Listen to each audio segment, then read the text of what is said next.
doing? You guys excited? Look at you. You look so good. George Santos has been in office for 3 months and has spent most of that time brushing off calls for his resignation. Now, with 3 months in, what do we really know about the Long Island congressman? Hey there, I'm Ken Buffa. Many Long Islanders may not know what he stands for or if he'll be able to stay in office. So Newsday's White House correspondent Laura Figueroa joins us now to look at what Santos has been doing in Washington and what may lie ahead. Laura, the congressman has been under scrutiny but doesn't really shy away from the spotlight.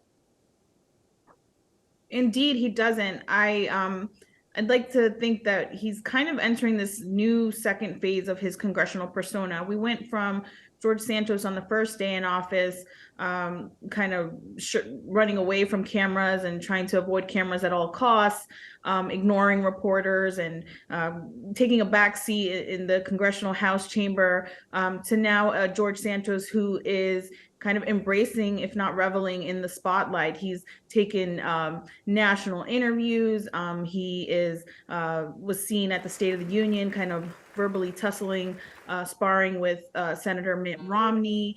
He was one of those House lawmakers who were positioning themselves along the House chamber aisle to be as close in proximity to the president, and it kind of, not shying away from the camera, not shying away from being in the spotlight. So tell us about the investigations. So there are many.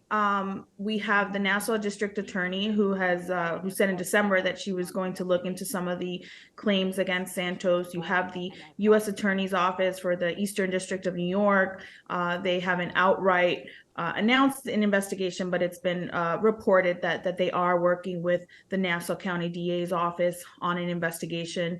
You have the House Ethics Commission, which did announce that it is looking into some complaints that were filed by two New York Democratic lawmakers, complaints that stem from Santos's campaign finance disclosures and complaints that stem from his just financial disclosures that were filed when he was a candidate. I think one of the big questions that the House Ethics Committee is looking at is Santos's income. He went from reporting an income of about $55,000 as a candidate in the 2020 campaign to reporting an income of of almost $700,000 in the 2022 campaign. I spoke to a federal prosecutor here in Washington, a former federal prosecutor who dealt with a lot of these types of alleged financial crimes, alleged government corruption. And he said it could take up to a year or more. Yeah, lots to unpack there. Laura, thank you so much for joining us and taking a look